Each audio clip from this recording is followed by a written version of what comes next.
सम्मानित मित्रों, नमस्कार। जय भारत। साथियों, एक महत्वपूर्ण विषय पे हम आपके बीच में एक वीडियो के माध्यम से बात रखने जा रहे हैं। उस विषय को, जैसा कि आपने देखा थंबनेल में, ये भरत जन भर भारसु राजभर। साथियों, क्या ये आदिवासी हैं? आदिवासी का मतलब तो साथियों आइए हम समझते हैं। कुछ आज लोग इस तरह से आदिवासी का मतलब समझा जाता है और ऐसा कल्चर भी है।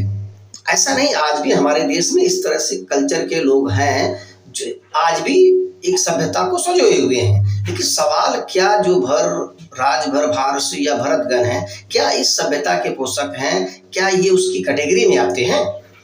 हम कुछ तथ्यों को द्वारा समझेंगे।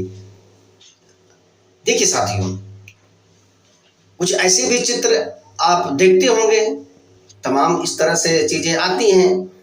तो ये सब एक मैंने सिंबल के रूप में, प्रतीक के रूप में दिखाया है। अब साथियों, हम एविडेंस में जो समझते हैं, आप देख रहे हैं encyclopedia of religions volume 1 A से D तक इसमें दिया है। जॉन जी आर इसके लेखक हैं और ये विश्व कोश है। एक विश्व लेवल पे इसका जो शब्द होता है रिलीजन, धर्म, जाति सूचक, तो उसके यहाँ पे संक्षेप में उनके बारे में बताया गया है। अब इसका आप पेज नंबर देखिए 283, यहाँ पर दिया है भरता के बारे में पूरा एक पेज में दिया हुआ है। अब आइए क्या दिया हुआ है, हम हिंदी में इसे समझते हैं। मैंने आपको बताया पेज नंबर 283, आप भी उसे पढ़ सकते हैं। हिंदी, आपको हिंदी नहीं आती है तो उसको हिंदी में ट्रांसलेट करके पढ़ सकते हैं, इंग्लिश में भी पढ़ सकते हैं। तो यहाँ पर क्या लिखा है, भरत जब आर्य भारत पहुंचे तो उन्होंने इसे भारतवर्ष कहा।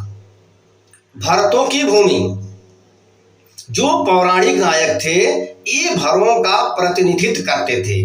अब साथियों सवाल यह है, आर्य कौन थे? ये आर्य अनार्य की गुत्थी आज तक कोई सिद्ध नहीं कर पाया हमारे देश में। ये आज भी चर्चा का विषय है। कोई इससे सहमत है, कोई नहीं सहमत है कि आर्य थे कौन। जो भी है, अब जो यहाँ पे लिखा है हम उसे समझने का प्रयास करते हैं कि पौराणिक नायक थे जो भरतों, जिन्हें उन्हें भरतों की भूमि कहा, ये भरों का प्रतिनिधित्व करते थे, जो अब एक तिरस्कृत जाति है। देखिए, कहा जा रहा है कि अब उन्हें एक तिरस्कार के रूप में, अपमानित के रूप में देखा जाता है। जैसा ब्रिटिश हुकूमत में क्रिमिनल ट्राइब एक्ट के बाद उनकी परिस्थिति के अनुसार ऐसा था, जिसे हमारी 11वीं और 12वीं शताब्दी में आर्य राजाओं ने, देखिए फिर यहाँ पे 11वीं 12वीं शताब्दी में आर्य राजाओं, अब ये 11वीं 12वीं शताब्दी में आर्य राजा कौन थे?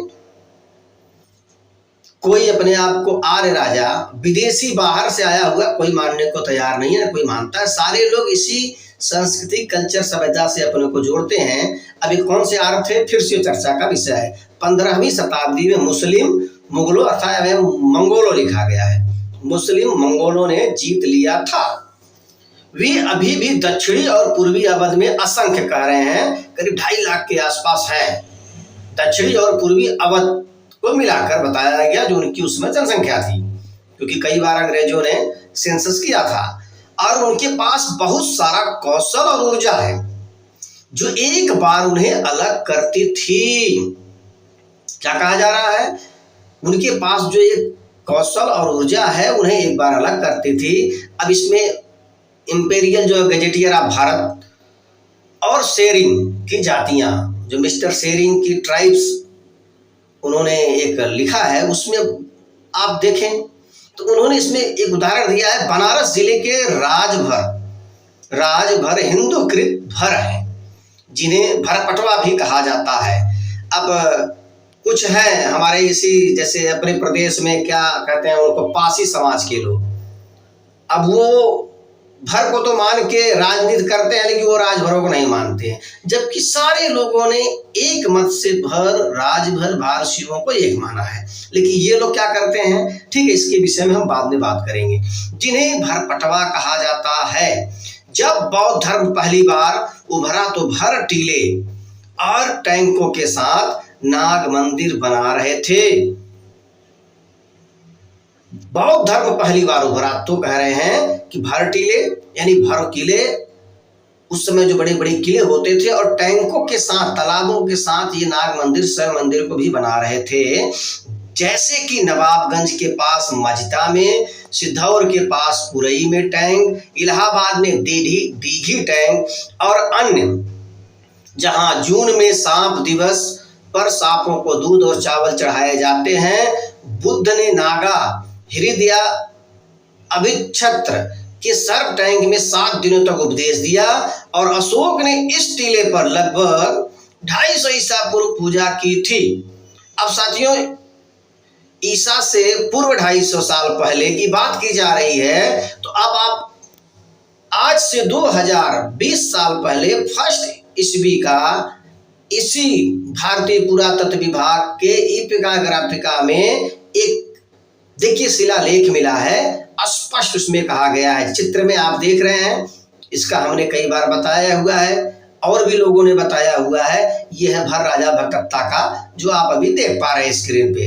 ये शिलालेख, ये इपिग्राफिका इंडिका में बाकायदे डिटेल दिया हुआ है कि यही भर आगे भारशिव कहलाए हैं। अब साथियों आगे क्या कहा जा रहा है? श्री शेरिंग का कहना है कि भरों के किले विशाल आकार के थे और जमुना और गंगा उसके प्रवाह के साथ साथ बहुत सारे थे, जबकि नहरें और टैंक भी उनकी प्रारंभिक सभ्यता दिखाते हैं। जैसा कि भी आप चित्र में देख पा रहे हैं, ये देखिए डलमऊ, भारशिव राजा डलमऊ का जो किला आज भी विद्यमान है, ये आप देख रहे हैं जौनपुर का ये किला, जिसे केरार कोट भी कहते हैं और शाही किला भी कहते हैं, ये उसी किले पे खाली ऊपर बनाया हुआ है। इसी तरह से साथियों कई सैकड़ों हजारों में इसकी संख्या है। अब ये तो मैं नहीं कह रहा हूं, नहरें और टंके, जो टैंक तालाब भी उनकी प्रारंभिक सभ्यता दिखाते हैं और समान आदिवासियों के बीच, देखिए क्या कहा जा रहा है, अब ध्यान दीजिए, ये मैं नहीं कह रहा हूं साहब, देखिए कहा जा रहा है उनकी प्रारंभिक सभ्यता को दिखाते हैं और समान आदिवासियों के बीच वर्गीकृत नहीं किया जाना चाहिए। क्या कह रहे हैं? समान आदिवासियों को, जैसा मैंने दिखाया आपको कुछ सांकेतिक चित्रों के माध्यम से, जो इस तरह से कल्चर वाले हैं इनको उनके बीच वर्गीकृत नहीं किया जाना चाहिए, या स्पष्ट शब्दों में कहा जा रहा है इसे महत्वपूर्ण सभ्यता की एक प्रमुख जात या वंश के रूप में देखना चाहिए। क्या कहा जा रहा है? महत्वपूर्ण सभ्यता की एक प्रमुख जात के रूप में देखा जाना चाहिए। अब इस रिपोर्ट को जो खुद को आदिवासी मानते हैं वो इस रिपोर्ट को कभी नहीं मानते हैं, इस रिपोर्ट को नहीं दिखाते, वो वही दिखाएंगे जैसे मैंने चित्र में अभी दिखाया, आपको फिर से दिखा रहा हूं, ये इसको मानना चाहते हैं, परंतु जो आपकी एक सभ्यता को नहीं मानना चाहते। अब साथियों आपके ऊपर डिपेंड करता है आप क्या मानना चाहते हैं, मैं तो सिर्फ एक एविडेंस तथ्य जो दिखा रहा हूं। अब देखिए मिर्जापुर के पास एक हिंदू मंदिर में भरों को उनकी अनोखी सफा नुकीली दाढ़ी के साथ दर्शाया गया है। उन्हें हिंदुओं द्वारा भगवान शिव या विष्णु के दिव्य नाम भर से जोड़ा गया था, एक आर्य परंपरा। अब साथियों यह जो कहा जा रहा है हिंदू, जो मिर्जापुर में, एक बार उसे देख लेते हैं, आप उसे देखिए।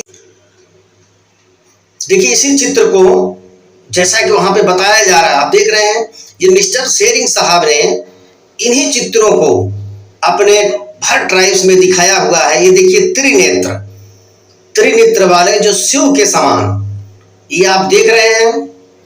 अभी देखिए यहाँ पे एक दाढ़ी मूछ रखे हुए तमाम श्रृंगार गहनों के साथ एक चित्र, जो इसके कई हाथ टूटे हुए हैं।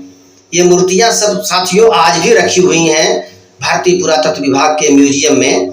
अब देखिए यहाँ पर, देखिए इसे आप देख रहे हैं, इसमें आप चित्र में स्पष्ट देख रहे हैं कई इस बगल जनेऊधारी हैं, उस बगल भी जनेऊधारी लोग हैं। ये वही लोग हैं जो अकाटक और भारसियों के समय में एक उनके साथ इतिहास मिलता है। अब देखिए बाकायदे यह ऊपर टूटा हुआ है।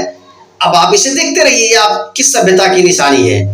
अब आप यहाँ पे देखिए, बाकायदे देखिए ऊपर दाढ़ी मूछ और बाकायदे गहनों के साथ पगड़ी आप यहाँ पे देख रहे हैं। इस चित्रों में दिखाने का मतलब है कि इसके बारे में, हर एक चित्र के बारे में बाकायदे डिटेल लिखा हुआ है। इस पर अलग से वीडियो बनाया जाएगा। अब साथियों आप इसे देखिए, आप देख रहे हैं हर एक चित्र के मायने हैं। यह है एक सभ्यता की, देखिए यहाँ पे देख रहे हैं जनेऊधारी, दूसरी तरफ बिना जनेऊधारी। और साथियों ये देखिए यहाँ पर जो ये चित्र देख रहे हैं हाथ में, यहाँ पे गदा देख रहे हैं इस चित्र के आप दाहिने साइड में। यह गदा इस समय संविधान, भारतीय जो नया संविधान बना है, सॉरी क्षमा चाहते हैं, जो संसद बना है, भवन बना है, उस संसद भवन में इस गधे को सांकेतिक रूप से दिखाया गया है। तो साथियों अभी आपने चित्र देखा, अब आगे क्या कहा जा रहा है। एक आर्य परंपरा में कहा गया है कि आर्य भरत साम्राज्य का केंद्र, देखिए यहाँ पर अब उन्हीं भरत जन को यहाँ पे आर्य कहा जा रहा है। आर्य भरत साम्राज्य का केंद्र पेशावर उत्तर में, यूसुफजई देश में, ताखी वही में था। महाभारत काव्य के नायक भरत उत्तर पश्चिम के प्रारंभिक राजा थे। भरत, जो भारत ऋग्वेद में भी देखा गया है, देखिए इसे ऋग्वेद में भी भारत या भरतगण को बताया गया है, वह एक आर्य नेता थे। अब यहाँ पे देखिए आर्य नेता भी कहा जा रहा है, आपको भरत जन भी कहा रहा है, आपको भरतों का देश भी बताया जा रहा है। फिर ये आर्य कौन थे भाई? तो कुल मिला जुला के आर्य का मतलब श्रेष्ठ सभ्यता से होता है। उसे बाद में इसे सिर्फ एक कंफ्यूजन पैदा किया गया है आर्य नार की बुद्धि को लेकर। लेकिन संभवतः विश्वामित्र थे, भारती की पत्नी पवित्र नदी सरस्वती थी, और अर्जुन भरत भरतों के राजकुमार थे। अर्जुन भरत यहाँ पे भरतों के राजकुमार थे। यह कहा गया है महाकाव्य का युद्ध परंपरागत रूप से 2448 ईसा पूर्व हुआ माना जाता है, लगभग आज से 5000 साल पहले। अब साथियों इस पूरे रिपोर्ट में आपने जो देखा और जो आपने समझा, अब आप खुद को क्या पाते हैं, किस सभ्यता में पाते हैं, कौन सी आदिवासी सभ्यता में आप खुद को फिट करना चाहते हैं, मानना चाहते हैं, वह आपके ऊपर डिपेंड करता है। हमने जो तथ्य प्रमाण आपके बीच रखा है, फैसला आपको करना है। नमस्कार, प्रणाम। पूरी रिपोर्ट अगर आपको अच्छी लगी हो तो इसे लोगों तक पहुंचाइए। ये आपकी उच्च सभ्यता है, मैं नहीं कह रहा हूं, लोग लिखते हैं, पूरी दुनिया के लोग इसे लिख रहे हैं, बता रहे हैं। अगर हम ना जानना चाहें तो फिर हमारी आपकी भूल है, हमारी आपकी गलती है, कोई हमारे शरीर के अंदर डालने नहीं आएगा साथियों। इसे हमें खुद जानना है और लोगों तक पहुंचाना है। नमस्कार, प्रणाम, जय भारत।